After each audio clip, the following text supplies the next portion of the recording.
Adakah perkataan Imam Syafi'i yang memisahkan bid'ah hasanah dengan bid'ah dolalah? Ada. Imam Syafi'i mengatakan al-bid'atu bid'atani. Bid'ah ada dua macam. Bid'atun mahmudatun, bid'ah yang terpuji, wa bid'atun madmumatun, bid'ah yang tercela. Entah dulu, jangan berhenti sampai situ. Kita ingin tahu bagaimana definisi Imam Syafi'i terhadap dua bid'ah itu dan bagaimana prakteknya supaya kita tidak salah. Karena kan di zaman sekarang itu hanya sebatas menukil perkataan Imam Syafi'i tanpa melihat definisi dan prakteknya beliau. Ini sebuah kesalahan. Beliau berkata, ya, bid'atun madmumatun ma khalafa kitaban aw sunnatan aw atharan an sahabah. Adapun bid'ah yang tercela, yaitu yang menyelisihi Al-Quran, hadis dan athar sahabat. Berarti menurut Imam Syafi'i, bid'ah yang tercela itu apa? Yang menyelisihi apa? Al-Quran, terus sunnah, terus athar sahabat. Fa'amma ma wafaqa kitaban aw sunnatan aw atharan fahiya bid'atun mahmudatun. Adapun yang sesuai dengan Al-Quran, hadis dan athar sahabat, maka itu terpuji. Baik prakteknya. Imam Syafi'i menganggap makam berkumpul di keluarga kematian dan makan-makan di situ termasuk bid'ah tercela, haram. Sementara di zaman sekarang dianggap bid'ah hasanah. Prakteknya beda tidak? Beda. Ya. Imam Syafi'i menganggap ibadahnya orang sufi dengan cara menari-nari sambil memegang alat musik dan ya goyang-goyang kepala itu sebagai bid'ah yang tercela. Di zaman sekarang dia nggak apa? Bid'ah hasanah. Berarti prakteknya beda tidak? Beda. Jadi ada apa sebetulnya begini? Jangan sampai perkataan Imam Syafi'i hanya dijadikan sebagai tameng saja sebetulnya, Pak. Ya. Ulama yang mengatakan adanya bid'ah hasanah bukan hanya Imam Syafi'i memang. Imam Nawawi. Sebelum Imam Nawawi siapa? Ibnu Daqiq Al-Aid. Bahkan beliau membagi bid'ah jadi 5. Bid'ah wajib, bid'ah sunnah, bid'ah mubah, bid'ah makruh, bid'ah apa? Haram. Namun Al-Hafidz Ibnu Rajab dalam kitab Jami' Ulum wal Hikam berkata, semua ucapan ulama terdahulu yang membagi bid'ahan ada yang terpuji dan yang tidak terpuji, itu maksudnya bid'ah secara bahasa saja, bukan bid'ah secara syariah. Makanya kalau kita melihat contoh-contohnya mereka betul itu. Seperti misalnya sesuatu yang disebut dengan membukukan Al-Quran. Di zaman Nabi nggak ada. Tapi di zaman sahabat dibukukan Al-Quran. Sebagian ulama mengistilahkan itu bid'ah terpuji. Karena sesuai dan sejalan dengan Al-Quran, hadis dan athar sahabat. Tapi mereka kemukakan dengan ucapan bid'ah terpuji. Paham tidak? Ya. Kalau kita mengemukakannya dengan ungkapan maslahat mursalah. Maslahat apa? Mursalah. Contoh lagi, adanya ilmu nahwu, ilmu shorof, ilmu hadis, ilmu ushul fikih. Di zaman Nabi ada tidak? Tidak ada. Kemudian muncul dalam rangka apa? Melindungi Al-Quran dan hadis dari pemahaman yang tidak benar. Maka para ulama mengatakan, sebagian mengatakan itu bid'ah yang terpuji. Sementara sebagian ulama mengungkapkannya dengan kata-kata maslahat mursalah. Sebetulnya inilah Pak ya yang dimaksud oleh mereka bid'ah yang terpuji itu. Saya akan lebih perjelas lagi. Ingat, ada sebuah kaidah yang harus bersama kita pahami. Bahwa tidak setiap yang Rasulullah tidak lakukan itu bid'ah. Tidak setiap yang tidak ada di zaman Rasulullah itu bid'ah. Walaupun bid'ah secara bahasa. Walaupun bid'ah secara apa? Bahasa. Karena, ingat kaidah ini. Tolong dicatat baik-baik, dipahami baik-baik. Semua yang Rasulullah SAW tinggalkan, semua yang Rasulullah SAW tidak lakukan, tidak lepas dari 3 keadaan. Keadaan yang pertama, Rasulullah tidak lakukan karena belum ada pendorongnya, belum ada sebabnya. Apa itu yang pertama? Rasulullah SAW tidak lakukan karena belum ada pendorongnya. Yang kedua, Rasulullah SAW tidak lakukan karena masih ada penghalangnya. Apa yang kedua? Rasulullah SAW tidak lakukan karena masih ada apa? Penghalangnya. Yang ketiga, Rasulullah SAW tidak lakukan sementara pendorongnya sudah ada, penghalangnya pun tidak ada. 3 keadaan. Saya akan bahas satu persatu supaya lebih paham. Dengarkan, tolong dengarkan baik-baik, jangan tidur. Ini kaidah penting banget untuk bisa membedakan. Yang pertama apa? Rasulullah SAW tidak melakukan suatu perbuatan karena apa?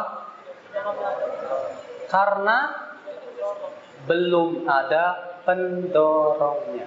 Contoh, kenapa di zaman Nabi tidak ada ilmu sorof, ilmu nahu? Belum dibutuhin, Pak. Belum ada pendorongnya. Sahabat semua ahli nahu, ahli sorof. Bahasa Arabnya paling fasih di dunia.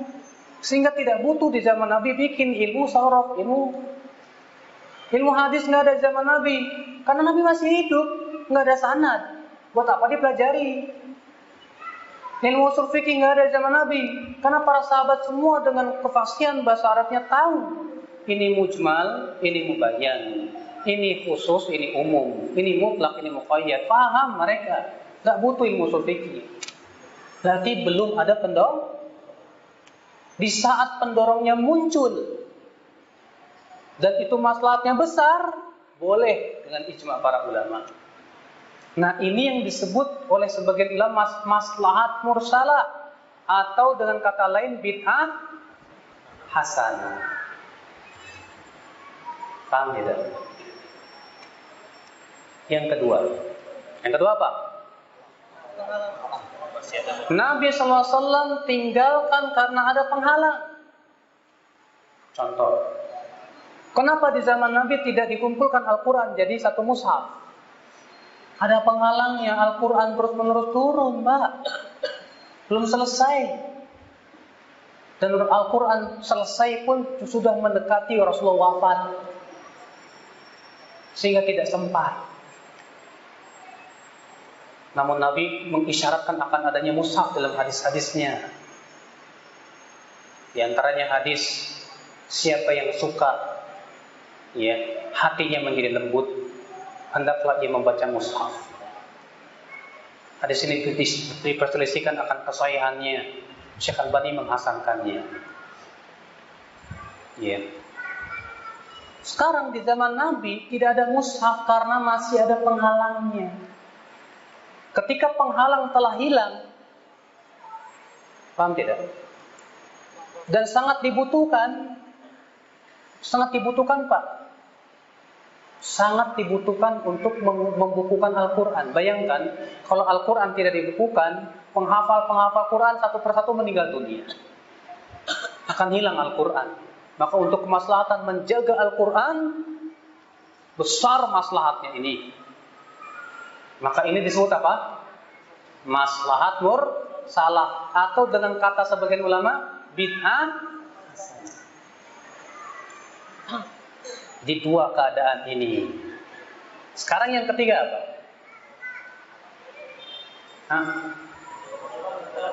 Nabi tidak lakukan, sementara pendorongnya ada, penghalangnya tidak.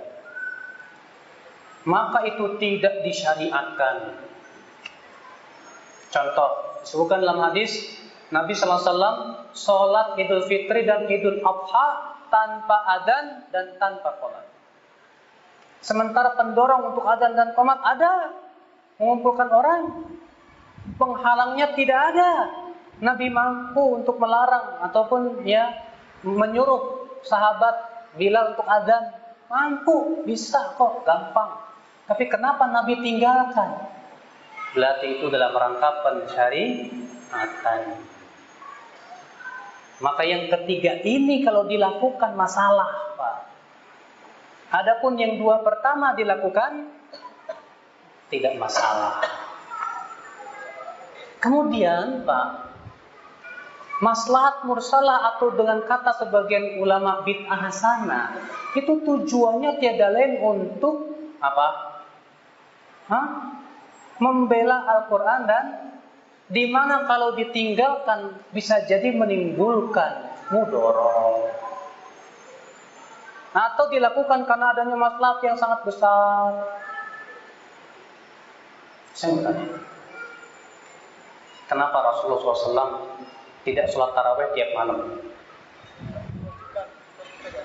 Ada penghalangnya tidak? Ada penghalangnya. Padahal Rasulullah mampu tidak untuk sholat tarawih tiap malam? Mampu. Kenapa Rasulullah tidak lakukan? Kata Rasulullah, aku khawatir diwajibkan atas umatku. Ini penghalangnya. Maka di zaman Umar menganggap penghalangnya sudah tidak ada. Wahyu sudah terputus. Tidak mungkin lagi diwajibkan. Sementara ini maslahatnya besar. Makanya Umar mengatakan sebaik-baik bid'ah ini. Jadi pahami baik-baik, ternyata Pak, sebetulnya ada titik temu antara orang yang mengatakan adanya bid'ah hasanah dengan yang mengatakan tidak ada bid'ah. Ada titik temu. Ulama yang mengatakan adanya bid'ah hasanah seperti Imam Syafi'i, Imam Nawawi. Tapi ketika dibahas tentang masalah yang sifatnya apa? Yang ketiga, semua sepakat itu bid'ah, nggak boleh. Contoh, Imam Nawawi mengatakan adanya bid'ah hasanah. Tapi ketika ditanya, bagaimana hukum sholat raghaib dan sholat di Sya'ban? Apa kata beliau? Alhamdulillah, fa inna hataini sholatain lam yarid fihi haditsun sahih wala amila bihi salafus salih fa huma bid'atani madhmumatan. Segala puji bagi Allah. Dua sholat ini sama sekali tidak ditunjukkan oleh dalil yang sahih dan tidak pula diamalkan oleh salafus salih. Maka dua sholat ini bid'ah tercela. Tegas Imam Syafi'i mengatakan, Imam Nawawi apa? Bid'ah tercela. Di zaman sekarang dianggap bid'ah apa? Berarti ada benang merah di sini. Pahami baik-baik apa yang dimaksud oleh para ulama terdahulu bid'ah hasanah. Jadi kata-kata bid'ah hasanah di zaman sekarang ini terlalu lebar. Jadinya semua yang dianggap baik oleh akalnya bid'ah hasanah. Lah kalau seperti itu namanya membuka pintu selebar-lebarnya orang berkreasi sendiri. Musibah Allah. Musibah, tak boleh seperti itu ya akal Islam, azakumullah. Nah inilah ya. Paham enggak? Paham insyaallah? Alhamdulillah kalau paham.